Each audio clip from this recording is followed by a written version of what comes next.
சொல்லுகிறேன். Some of you had a very rough week. நான் உணர்கிறேன் சில பேருக்கு ஒரு கஷ்டமான ஒரு வாரமாக இருந்திருக்கிறது. This whole week you're asking God, God why me? God why me? God why me? நீங்க நினைக்கிறீங்க இந்த ஒரு வாரத்துல நீங்க முடிந்த அந்த ஒரு வாரத்துல ஏன் எனக்கு மட்டும் இது நடக்குதுன்னு நீங்க இருக்கிறீர்கள். You're crying out to God. ஒவ்வொரு நாள் நீங்க ஆண்டவர்கிட்ட அழுது கொண்டிருக்கிறீர்கள். So broken inside. உங்களுக்குள்ள ரொம்ப உடைந்து போய் கிடக்கிறீர்கள். Oh, let the peace of Jesus fill your hearts. ஆண்டவர் இயேசுவினுடைய சமாதானம் உங்க இருதயத்தை நிரப்பட்டும். இதுதான் ஆண்டவர் உங்களுக்கு கொடுக்கிற வார்த்தையாக இருக்கிறது. As in Deuteronomy 31:8, I will never leave you nor will I forsake you, for I am with you, says the Lord. அப்படி உபாகமம் 31:28ல சொல்லப்பட்டிருக்கிறது, நான் உங்களை விட்டு விலகுவதும் இல்லை, உங்களை விட்டு நான் போவதும் இல்லை, நான் ஆண்டவர் உங்க கூட இருக்கிறேன் என்று சொல்லுகிறார். It's not a feeling. அது ஒரு உணர்வு கிடையாது. It's not more than a feeling. அது ஒரு உணர்வோட அதிகமான காரியம் கிடையாது. That's the reality. ஆனா அதுதான் உண்மை, நிஜமாக இருக்கிறது. That's the truth. அதுதான் உண்மை. He is with you. அவர் உங்களோடு இருக்கிறார். Come on, just this morning, look at me. அப்படி இந்த கால்வெளியிலே என்னை பாருங்கள். You know, we see in our lives, நம்மளுடைய வாழ்க்கையில நம்ம பார்க்கிறது, we always fall in the constant trap of fear. நம்ம அப்படி இந்த பயத்தின் ஒரு குழியில நம்ம விழுந்து விடுகிறோம். We open the news, there's fear. நம்ம அப்படி செய்தியை திறந்தால் பயம். We talk to our friends, then fear creeps in. அப்படி நம்ம நண்பர்களோட பேசும்போது அப்படி நமக்கு ஒரு பயம் வந்து விடுகிறது. We voice message our relatives and then say things that are fearful to us. அந்த சொந்தக்காரங்க கூட சேர்ந்து இருக்கும்போது அவங்க பேசுகிறத பார்த்தால ஒரு பயம். We scroll Instagram, suddenly we see a news and every one of us will freak out. Oh no, what's happening? அப்படி இன்ஸ்டாகிராம்ல நம்ம இருக்கும்போது அதுல பார்க்கும்போது அதுல சில காரியம் நடக்கும்போது அதை பார்த்தால ஒரு பயம். Fear always creeping in wherever we are. நம்ம எங்க இருக்கிறோமோ சில நேரத்துல நம்மளுக்கு அந்த பயங்கள் இருக்கிறது. Not that we like fear. ஆனா அது not that we like to be fearful.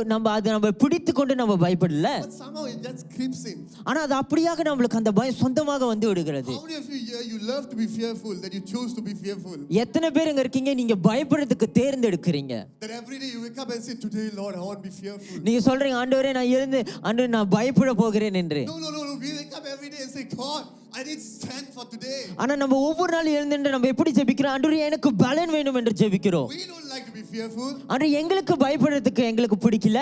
We like to be secure.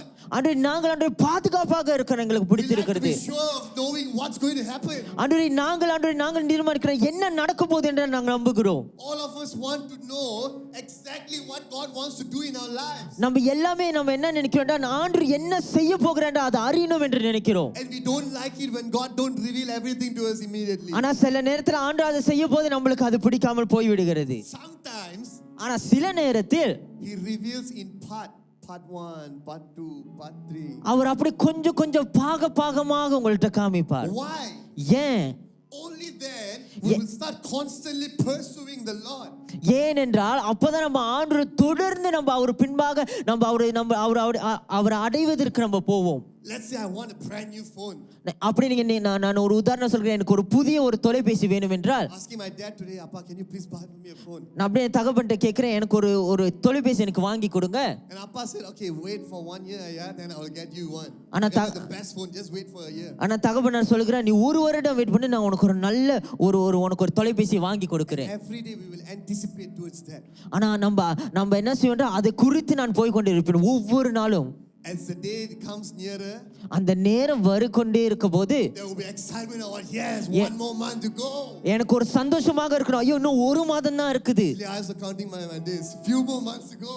நான் கணக்கு பண்ணி கொண்டே இருப்பேன், ஐயோ இன்னும் ஒரு மாசம் தான் இருக்குது. Few more months to go and then my dad will get me the phone. இன்னும் கொஞ்ச மாதத்துல என்னோட தகப்பன் எனக்கு இந்த தொலைபேசியை வாங்கி கொடுத்துருவார். And when I get that phone, ஆனா அந்த தொலைபேசி எனக்கு கிடைத்த பிறகு I will take care of it as much as I can.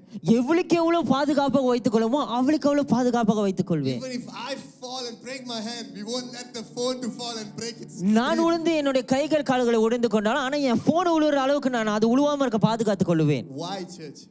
ஏன் சபையானவர்களே? Because we waited for it. ஏன்னா நம்ம அதற்காக காத்து கொண்டிருந்தோம். If today I ask my appa and immediately he brings me and get the phone, நான் இப்பயே எங்க அப்பா அந்த தொலைபேசியை வாங்கி கொடுத்தால் என்றால் we will treat it like trash. ஆனா அதை நம்ம அப்படியே ஒரு குப்பை போல நம்ம அப்படியே பாதுகாத்துக் கொள்வோம். Because we will be like நான் எப்ப கேட்டாலும் அப்பா வாங்கி கொடுத்துருவாரு பரவாயில்லை. You guys understand?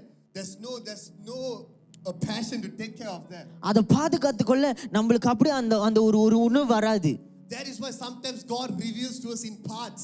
ஏன்னா அதனால தான் சில நேரத்துல தேவன் நம்மளுக்கு ஒரு பாகமாக அவர் நம்மளுக்கு காமிக்கிறார். And the second thing, இரண்டாவது காரியம், ஆண்டவர் நமக்கு பாகமா காட்டுவார்னா, why God reveals in parts? Sometimes we can't understand the whole thing. ஏன்னா சில நேரத்துல நம்மளுக்கு அந்த முழுமையான காரியம் புரியாது.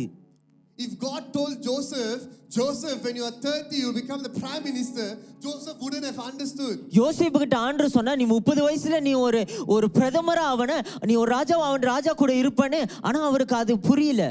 அவன் புரிஞ்சிருக்காது. அதனால தான் ஆண்டவர் வெறும் ஒரு glimpse, he just showed him a glimpse of what will happen. அவர் அப்படியே ஒரு சிறிய ஒரு பாகத்தை தான் காமித்தார். அது அப்பப்ப தெரியாதனால தான் நம்ம பயத்திலே வாழ்ந்து கொண்டு இருக்கிறோம். We are living in fear.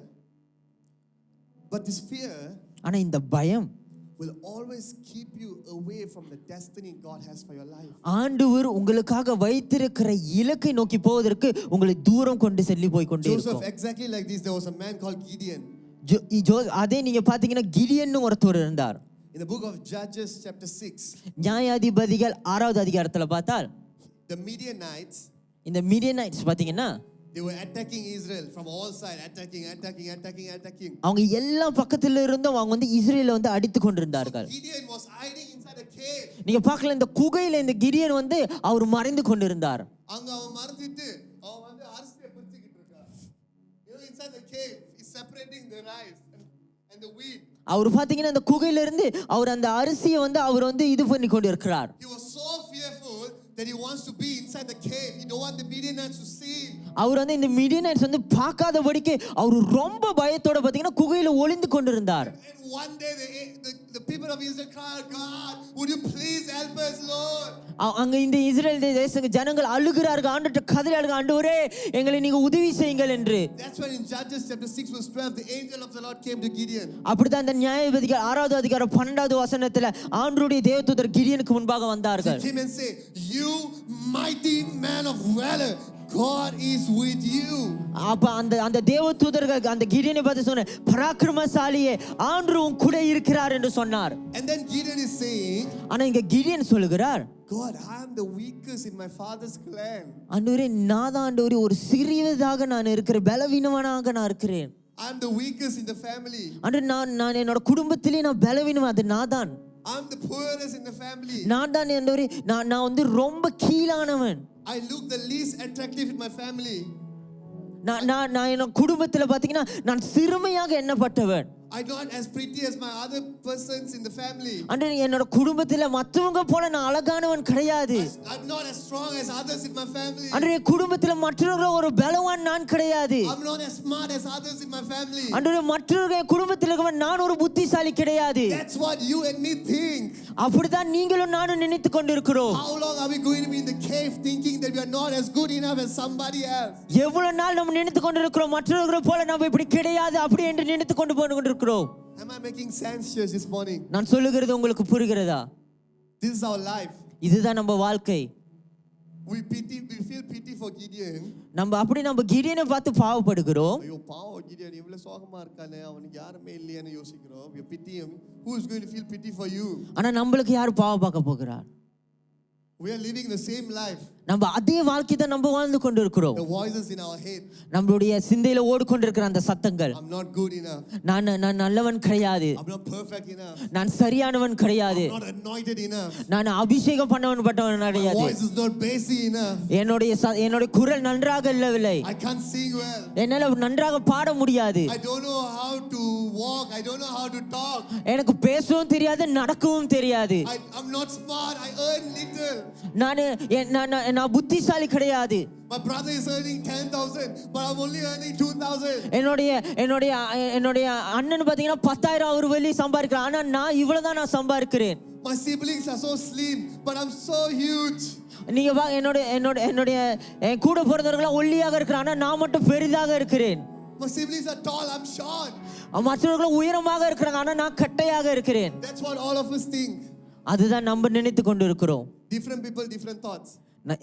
சில வெவ்வேறான ஆட்கள் வெவ்வேறு சிந்திப்பாக இருக்கிறது. But all of us are like Gideon hiding in a cave. ஆனா எல்லாரும் கிடியனை போல தான் நம்ம குகையில ஒளிந்து கொண்டிருக்கிறோம். We are just hiding there. ஐயோ யாரோ பாத்துற கூடாது, என்னோட குறைகள் யாரோ பாத்துற கூடாதுன்னு ஒளிஞ்சிட்டு இருக்கோம். You know, we are hiding so that people don't see our lack. நீங்க பார்க்கலாம், நம்ம அந்த இடத்துல ஒளிந்து கொண்டிருக்கிறோம், நம்மளுடைய அந்த சிறிய அந்த நம்மளுடைய பலவீனங்களை அவங்க மற்றவங்க பார்க்க கூடாது என்று.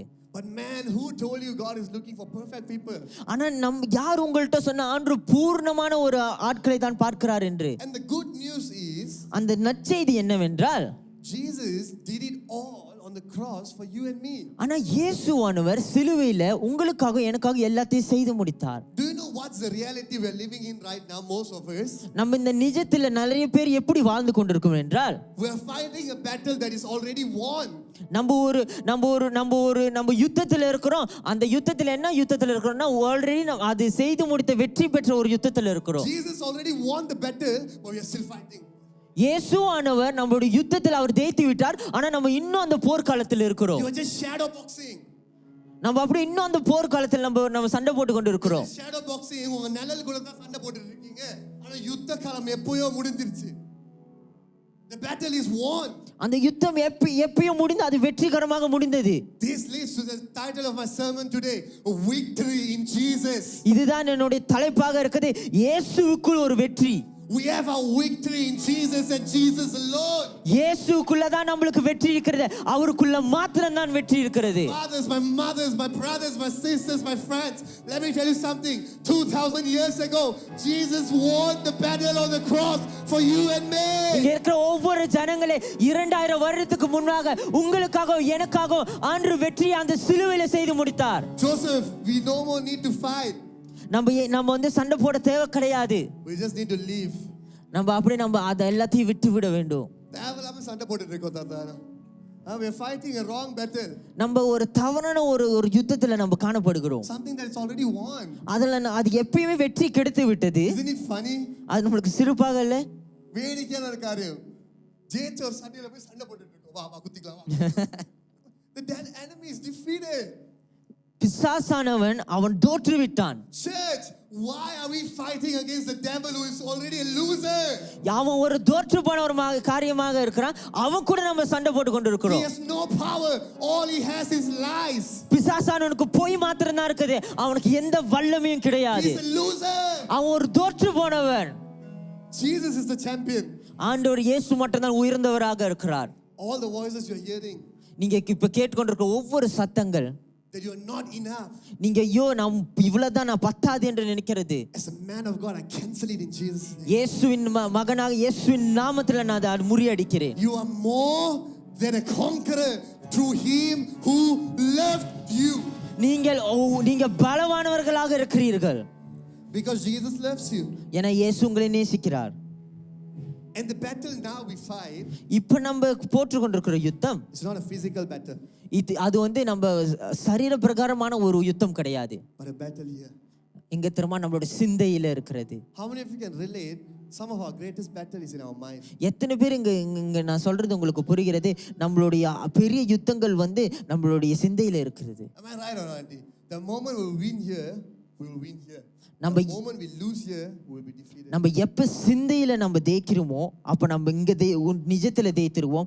எங்க நம்மளோட சிந்தையில தோற்று போகிறோமோ நிஜத்துல தோற்று விடுவோம். Most of the times, அநேக நேரத்துல we lose our battles here. நம்மளுடைய யுத்தத்தை நம்மளுடைய சிந்தையில நம்ம விட்டு விடுகிறோம். The moment the loser devil tells you you're not good enough, yes, I'm not good enough, so pity. பிசாசான வந்து உங்கள்ட்ட சொல்ல போது நீ வந்து ஒரு பாத்திரம் நல்ல போது நம்ம அந்த குழியில நம்ம விழுந்து விடுகிறோம். When the devil comes to tell you Jesus don't love you anymore, we also tell him yes, Jesus don't love you anymore. அப்படியே பிசாசான வந்து சொல்றான் இயேசு உன்னை நேசிக்கல, ஆனா நம்மளும் அப்படியே இருக்கிறோம். ஆமா இயேசு என்னை நேசிக்கவில்லை. Church, it's time to rise up. சபையானவர்கள் நம்ம எழும்புகிற நேரமாக இருக்கிறது. How long are we going to entertain the small guy? எவ்வளவு நாளைக்கு நம்ம அந்த சிறியவனை நம்ம அப்படியே அவனை நம்ம இது பண்ணி கொண்டு இருக்க போகிறோம்? How long are we going to entertain the baby? எவ்வளவு நாளைக்கு அந்த குழந்தை போல இருக்கிற அவனை நம்ம பார்த்து கொண்டு இருக்க போகிறோம்? He's a loser. அவன் ஒரு தோற்று போனவன். Why are you giving attention to him? ஏன் உங்களோட சிந்தை அனைத்து காரியம் நீங்க அவனுக்கு திருப்புகிறீர்கள்? Emmanuel, how long are we going to give our attention to the small loser? நம்ம அவன் சின்ன தோற்று போனவங்கிட்ட நம்மளுடைய காரியத்தை நம்ம ஏன் கொடுத்து கொண்டு இருக்கிறோம்? That is why today, அதனால தான் இன்று இன்னைக்கு ஆண்டு உங்கள்ட்ட சொல்லுகிறார், it's important for you to guard your mind. இன்றைக்கு நீங்க உங்களோட சிந்தையை பாதுகாத்துக் கொள்ள வேண்டும். How do we guard our minds? எப்படி நம்மளுடைய சிந்தையை பாதுகாக்க வேண்டும்? The first thing, முதலாவது காரியம், what are you feeding your mind? என்னத்தை நீங்க உங்கள் சிந்தைகளில் ஊற்றுகிறீர்கள்? What are you feeding your mind? உங்களுடைய சிந்தையில நீங்க என்னத்தை ஊற்றுகிறீர்கள்? Are you feeding all the news that says bad things happening in the world? நீங்க அப்படியே அந்த தவறான காரியம் இந்த தவறான செய்தி உங்களுடைய சிந்தையில ஊற்றிக்கொண்டு இருக்கிறீர்களா? Young people, are you feeding your mind with secular music and movies and all this நீங்க இந்த வெளியில நடக்கிற பாடல்கள், இந்த உலகப்பிரமாண படத்தை அதை நீங்க உங்களோட சிந்தையில ஏற்றுக்கொண்டு இருக்கிறீர்களா? Are we feeding our minds with the news that is being forwarded 10,000 times in the WhatsApp? ஒரு 10 வாட்டி உங்களுக்கு அனுப்பப்பட்ட 10,000 வாட்டி அனுப்பப்பட்ட உங்களுக்கு அந்த செய்தியை நீங்க உங்க சிந்தையில ஊட்டிக்கொண்டு இருக்கிறீர்களா? You know, the world just wants to make us fearful. இந்த உலகம் நம்மள வந்து பயப்படுகிறவனாக தான் அது கொண்டு வருகிறது. You think about this. இதை நினைத்து பாருங்கள். Until you think about this, the moment we listen about a news about accident, the moment we drive our car, we are always fearful. நம்ம ஒரு விபத்து நடந்த ஒரு செய்தியை கேட்டுட்டோம்னா நம்மளும் ஒரு பயத்தோட பாதுகாப்பாக நம்ம ஓட்ட The ஆரம்பிப்போம். moment we hear news about someone get murdered, even though no one is following us, we will always be in fear. ஐயோ என்னை யாராச்சும் வந்து கொலை பண்ணிடுவாங்களே. நம்ம அநேக நேரத்தில் ஒரு கொலை செய்தியை கேட்டுவிட்டா நம்மள யாராச்சும் நம்ம பின்னால வந்துருவாங்கன்னு நம்ம பின்னால பார்த்து நடந்து கொண்டே இருப்போம். What you behold, you become. நீங்க எதை நீங்க பிடித்து கொண்டிருக்கிறீர்களோ அதுதான் நீங்க ஆவீர்கள். What we feed our minds. நம்மளுடைய சிந்தை என்னத்தை நம்ம ஊட்டுகிறோம்? Are we feeding our minds with Rajinikanth? நம்ம ரஜினிகாந்தை வந்து நம்ம ஊற்றுகிறோமா? What is our minds on? நம்மளுடைய சிந்தை எதை நோக்கி இருக்கிறது? Colossians chapter 3 verse 1 and 2. நம்ம அப்படியே கொலோசியர் 3:1-2 பார்க்கலாம். Set your mind on things above. நீங்க உங்களுடைய சிந்தையை மேல்பட்டான காரியத்துக்கு நீங்க வைங்கள் என்று சொல்லப்படுகிறது. Don't set your mind on small things. நீங்க சின்ன காரியத்தில் உங்களுடைய நினைவுகளை வைக்காதீர்கள். Don't set your minds about what your neighbor is saying or what the forwarded message in WhatsApp is saying. உங்களோட பக்கத்து வீட்டுக்காரங்க இந்த வாட்ஸ்அப்ல வருகிற ஒவ்வொரு செய்திகளை கொண்டு அதை கொண்டு நீங்க நிற்பாதீர்கள். Our source is not the news channel. It's not CNN or whatever. Our source is the word of God. நம்ம எதை நம்ப வேண்டும் என்றால் இந்த செய்தியை நம்புவது கிடையாது. நம்ம எங்க அந்த உண்மையான காரியம் என்றால் தேவனுடைய வார்த்தையில் வருகிறது. All the news channel is just abstract. Maybe not. Maybe not. எல்லா நியூஸும் maybe not that. நம்ம செய்திகள் வந்து அது வந்து அது வந்து உண்மையாக இருக்கலாம் இல்ல உண்மை இல்லாமலும் இருக்கலாம். But the word of God is forever settled in heaven. ஆனா தேவனுடைய வார்த்தை அது அப்படியாக பரலோகத்தில் இருக்கிறது. We read 40 news. நம்ம ஒரு 14 செய்தியை நம்ம வாசிக்கிறோம், 40 செய்தியை நம்ம வாசிக்கிறோம். But we only meditate one scripture a day. ஆனா நம்ம ஒரு அதிகாரத்தை தான் நம்ம தியானிக்கிறோம். The Lord is my shepherd. 10,000 years we are memorizing the Lord is my shepherd. கர்த்தர் என் மேய்ப்பராக இருக்கிறது ஒரு 10 வருஷமாக அதை நம்ம அப்படியே நம்ம Every year the Lord is my shepherd. Oh, the Lord is my shepherd. ஒவ்வொரு நாளும் சொல்லுகிறேன் ஆண்டு கர்த்தர் என் மேய்ப்பராக இருக்கிறார். We listen to 40-50 different news. ஆனா ஒவ்வொரு நாளும் 30-40 நம்ம செய்திகளை கேட்டுக்கொண்டு இருக்கிறோம். Church, it doesn't match us with our mind. அது நம்மளுடைய சிந்தையை அது நம்மளுக்கு சரிப்படுத்தாது. We are feeding our mind horse food and expecting it to be on fire for the Lord. நம்ம வந்து நம்மளுடைய சிந்தையை வந்து ஒரு பாய்க்க முடியாத ஒரு இதோ காரியத்தோடு நிரப்புகிறோம். ஆனா நம்ம ஆண்டவருடைய அக்கினி வெளிப்படும் என்று நாம் காத்து கொண்டு இருக்கிறோம். Can we eat horse food? நம்ம அப்படி குதிரையோட சாப்பாடை சாப்பிட முடியுமா? Can we every day, okay, breakfast I cook horse food curry, lunch we eat horse food, we eat dog food. We can't feed something that we are not meant to eat. நம்ம மிருகங்களுடைய உணவுகளை நம்ம உண்ண முடியாது. Then why are we feeding our minds with something that we shouldn't be feeding our minds with? ஆனா ஏன் நம்மளுடைய சிந்தையை அது நம்ம நிரப்பப்படுகிற ஒரு காரியமாக அதை கொண்டு ஏன் நம்ம நிரப்பிக் கொண்டு இருக்கிறோம்? Say no to all these rumors. இந்த எல்லா காரியத்துக்கும் ஒரு நிறுத்துதலை வைத்து விடுங்கள். I'm not saying you can't listen to news. நீங்க செய்தியை பார்க்க கூடாதுன்னு நான் சொல்ல வரல. But let it not become your absolute reality. ஆனா அது வந்து உங்களுடைய நிஜமாக மாற்றி விடாதீர்கள். If that's the case, அப்படியாக இருந்தால் why do we talk about supernatural?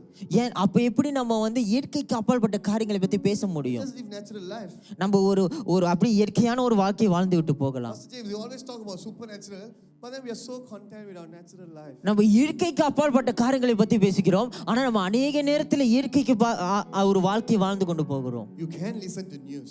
நீங்க செய்தியை கேட்கலாம், but don't be overwhelmed by it. ஆனா அதை குறித்து ரொம்ப அப்படியே நீங்க உங்களுக்குள்ள திணித்து விடாதீர்கள். அப்படியே சோர்ந்து போயிடாதீங்க. It's just a source, it's not an absolute. அது வந்து ஒரு காரியமாக தான் இருக்காது, அது வந்து ஒரு நிஜம் கிடையாது. அது ஒரு சத்தியம் கிடையாது. இதுதான் தேவனுடைய சத்தியம். Amen. You just understand, what are you feeding your mind? நீங்க என்னத்தினால் உங்களுடைய சிந்தையை நிரப்புகிறீர்கள்? The second thing, இரண்டாவது காரியம், whose your closest influence in life? உங்களுடைய நெருக்கமான நல்ல விதத்துல தாக்கப்படுவர்கள் யார்? Who are your closest friends that can speak into your life? உங்களுடைய நெருங்கிய நண்பர்கள், உங்களுடைய வாழ்க்கையை குறித்து பேச முடிகிற நெருங்கிய நண்பர்கள் யாராக Is இருக்கிறார்கள்? it some gossipers? அவங்க மற்றவர்களை குறித்து முறுமுறுத்து கொண்டிருக்கிற ஜனங்களாக இருக்கிறாங்களா? பத்தவங்க பத்தி பின்னாடி பேசுற ஜனங்க, அவங்க கூட நீங்க டைம் ஸ்பெண்ட் பண்ணிட்டு இருக்கீங்களா? You're wasting your time. நீங்க உங்களுடைய நேரத்தை செலவழிக்கிறீர்கள். God hates that. ஆண்டவர் அதை வெறுக்கிறார். I'm not saying that. Go read Galatians chapter 5. நான் அதை சொல்ல, நீங்க கலாத்தியர் 5 போய் படித்து பாருங்கள். God hates gossips. ஆண்டவர் இந்த பின்னால பேசுறது காரியம் அனைத்தையும் ஆண்டவர் வெறுக்குகிறார். Is the closest friend உங்க கூட நெருங்கி இருக்கிற அந்த நண்பர் always speaking fear in your life? உங்களை பத்தி பயத்தை கொண்டு பேசி கொண்டிருக்கிறாருன்னா, அது சரி மச்சான், நான் நினைக்கிறேன் நீ பெரிய ஆளா போற, நீ முடியாது மச்சான், உனக்கு பேசவே தெரியல, நீ எல்லாம் எப்படி ஆவே? What are they speaking into your life? உங்களுடைய வாழ்க்கையில என்னத்தை பற்றி பேசுகிறார்கள்? Guys, we are just built different. ஜனங்களே, நம்ம வித்தியாசமான ஒரு ஜனங்களாக இருக்கிறோம். We follow Jesus. Something has to be different between us and the world. நம்ம இயேசுவை பின்பற்றுகிறோம். நம்மளும் நம்ம இந்த உலகத்தை குறித்து நம்ம வித்தியாசமாக இருக்க வேண்டும். We have to be different. நம்ம வித்தியாசமான ஒரு ஜனங்களாக இருக்க வேண்டும். We're same but different.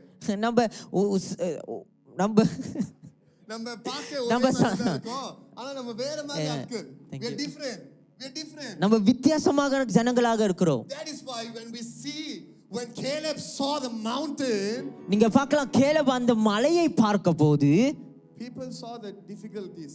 ஆனா நீங்க பார்க்கலாம், ஜனங்கள் கஷ்டமான காரியத்தை பார்த்தார்கள். This brings us, இது நம்மை கொண்டு போகிறது to Numbers chapter 13.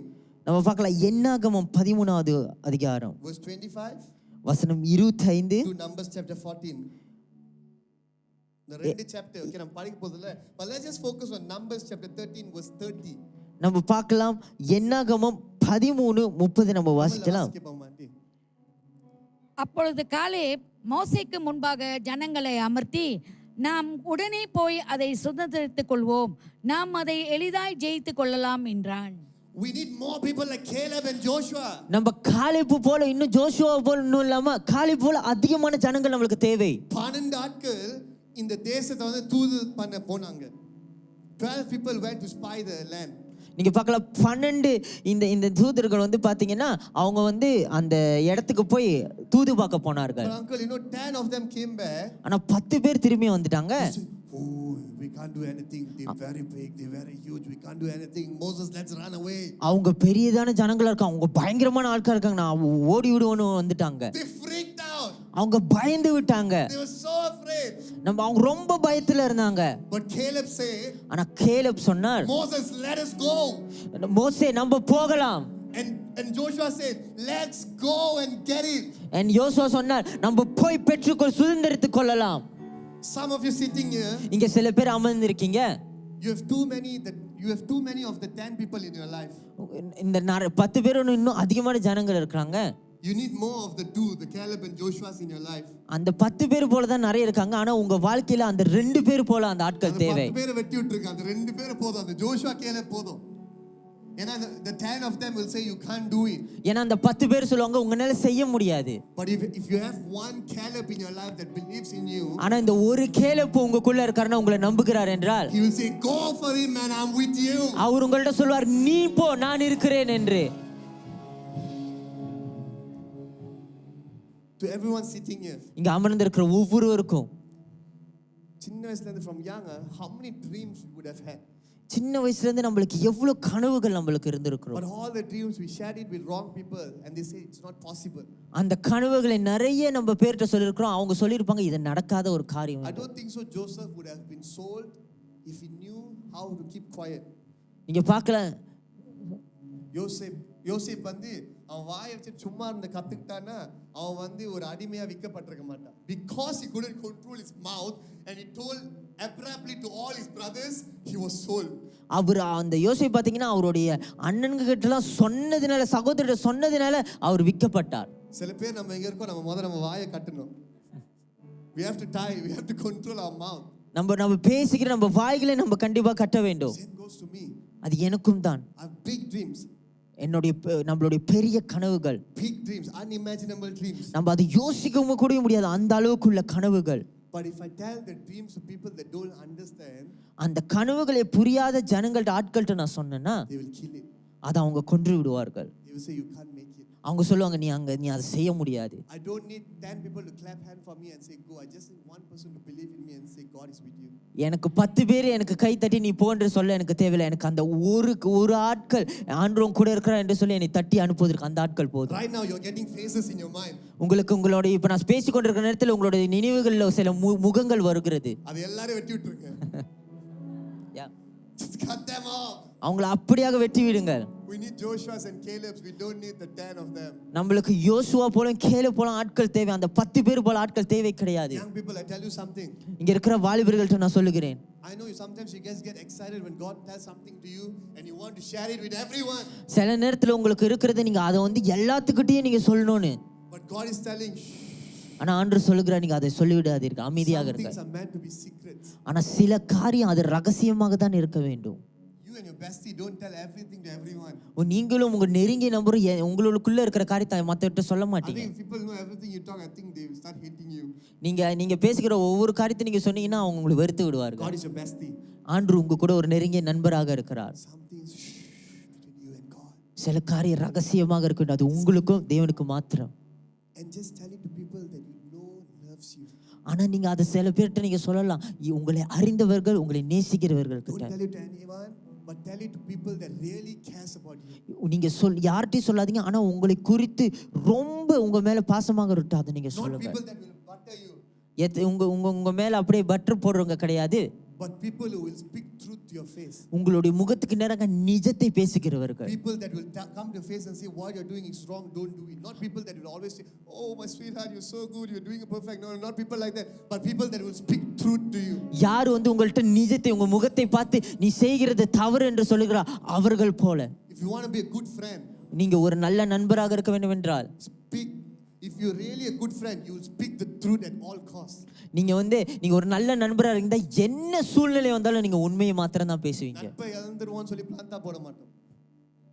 That's true friend. இது நிஜமாக உண்மையான காரியமாக Why? இருக்கு. More than what he likes, he is more important. ஏன்னா அவனுக்கு என்ன பிடிக்கிறதை விட ஆனா அவன் எனக்கு ரொம்ப முக்கியமாக இருக்கிறான். First thing, what you're feeding your mind. முதலாவது காரியம் நீங்க எதை கொண்டு உங்கள் சிந்தையை நிரப்புகிறீர்கள். Second thing, who are your closest friend. இரண்டாவது காரியம் உங்க கூட இருக்கிற நெருங்கிய நண்பர்கள் யார். Third thing, மூன்றாவது காரியம் where is your trust.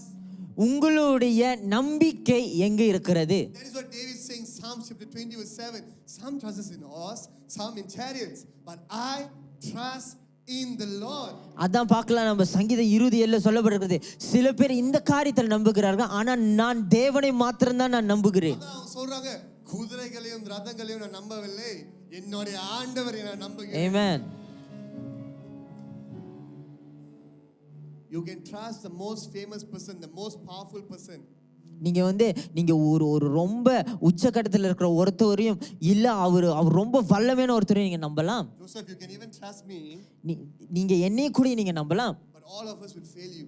ஆனா எல்லாருமே உங்களை கைவிட்டு விடுவார்கள். But the one that will never break your trust is the Lord. ஆனா உங்களுடைய நம்பிக்கை உடைக்காத ஒரு நபர் இருக்கிறார், ஆண்டவர். நம்ம மனுஷன் நம்பணும்னா, when we trust man, நம்ம மனுஷனை நம்புகிறோம் என்றால் the moment we break their trust, they will break our trust too. நம்ம அவங்களுடைய நம்பிக்கையை ஒரு தடவை ஒடுத்து விட்டுருந்தா நம்மளுடைய நம்பிக்கை அவங்க ஒடுத்து விடுவார்கள். But if you ever think 10,000 times we broke God's trust, He still trusts us. ஆனா நம்ம யோசித்து பார்த்தால் எத்தனை தடவை நம்ம ஆண்டவருடைய நம்பிக்கையை ஒடுத்து விட்டு இருக்கிறோம். Timothy 3:3, even when we are faithless, He is faithful. நம்ம பார்க்கல 2 தீமோத்தி 3:3 சொல்லப்படுகிறது, நம்ம உண்மையுள்ளவர்கள் அல்லது ஆனா அவர் உண்மையுள்ளவராக இருக்கிறார். He is faithful. அவர் உண்மையுள்ள தேவன். Your spouse may disappoint you.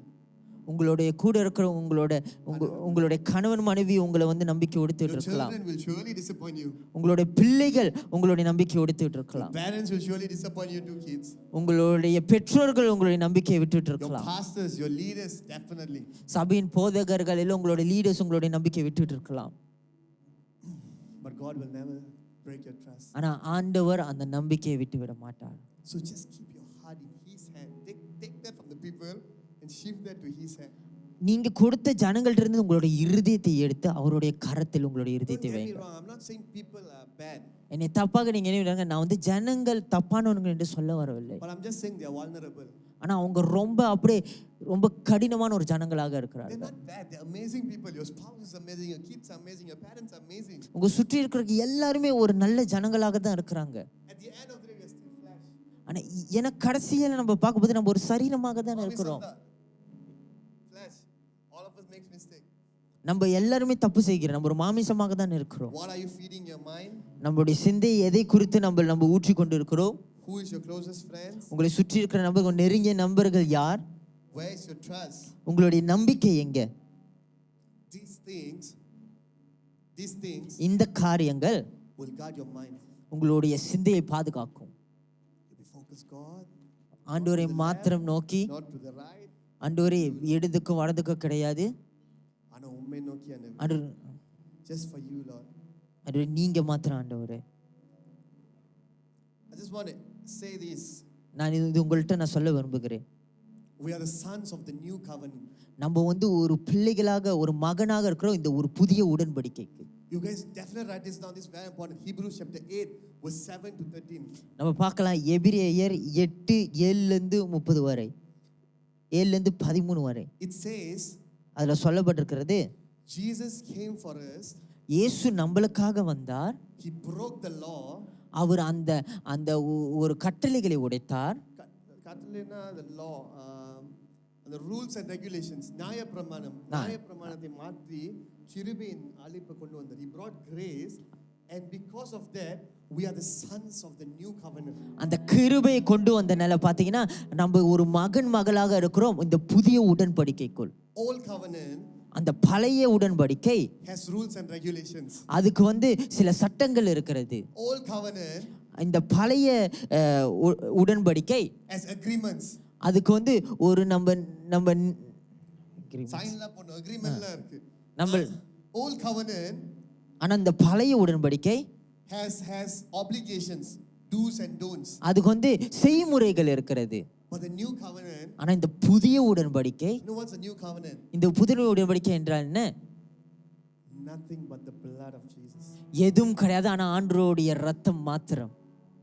Nothing we can do. நம்ம எதுமே செய்ய முடியாது. The new covenant is for us. அந்த புதிய உடன்படிக்கை நம்மளுக்கு மாத்திரம் தான். That is why Jesus redeemed us from the old covenant. He dragged us into the new covenant. அதனால தான் இயேசுவானவர் நீங்க பாத்தீங்கன்னா தேவன் நம்மளை பழைய உடன்படிக்கையில இருந்து இழுத்து கொண்டு புதிய உடன்படிக்கையில் வைத்தார். That is why we are not bound to the old covenant, but we are the sons and daughters of the new covenant. அதனால தான் நம்ம பழைய உடன்படிக்கையில் ஜனங்கள் கிடையாது, ஆனா நம்ம இந்த புதிய உடன்படிக்கையில் மகனாகளாக இருக்கிறோம். We are the new covenant. நம்மளுக்கு ஒரு உடன்படிக்கை, புதிய உடன்படிக்கை இருக்கிறது. That's why it says in Hebrews chapter 8 verse 13. நீங்க பார்க்கலாம் எபிரேயர் 8:13 சொல்லப்பட்டிருக்கிறது. In that he says a new covenant. He has made the first obsolete. Now what is becoming obsolete and growing whole is ready to vanish away. அந்த மட்டும் படிக்கிறீங்களா? 13வது வசனம் மட்டும். புது உடன்படிக்கை என்று அவர் சொல்லுகிறதினாலே முந்தினவையை பழமையாக்கினார். பழையமையானதும் நாள் பட்டதுமாய் இருக்கிறது. உருவழிந்து போக காலம் சமீபித்திருக்கிறது. The old covenant is over. அந்த பழைய உடன்படிக்கை முடிந்து விட்டது. How many of you are in the old covenant? எத்தனை பேர் இந்த பழைய உடன்படிக்கையில் இருக்கிறீர்கள்? Good, very alert. We are sons of the new covenant. நம்ம ஒரு பிள்ளை, ஒரு மகன்களாக இருக்கிற இந்த புதிய உடன்படிக்கைக்குள். மாட்டு ரத்தம் குருவி ரத்தம் இல்ல, இயேசுவின் ரத்தத்தினால நமக்கு புதிய உடன்படிக்கை கொடுத்திருக்கிறார். New covenant. புதிய உடன்படிக்கை. Tell the person next to you, you are sons of the new covenant. நீங்க பக்கத்துல உள்ளவங்களை பாத்துங்க, தேவனுடைய நீங்க இந்த புதிய உடன்படிக்கைக்குள் மகனாக இருக்கிறீர்கள். New covenant. புதிய உடன்படிக்கை. That is why I want to urge you, church. அதனால தான் நான் உங்கள்ட்ட ஒரு காரியத்தை நான் இதுபடுத்துகிறேன். We don't need to live in fear. நம்ம பயத்துல வாழ தேவை கிடையாது. Because we are sons of the new covenant. ஏன்னா நம்ம இந்த புதிய உடன்படிக்கைக்குள் ஒரு மகன்களாக இருக்கிறோம். In the Old Testament you have to work towards righteousness. நீங்க நம்ம பழைய ஏற்பாடுல பார்த்தா நம்ம நீதிக்கு அந்த வேலையை நம்ம அதுக்கு ஏத்தபடி செய்யணும். In the New Testament we are righteous already.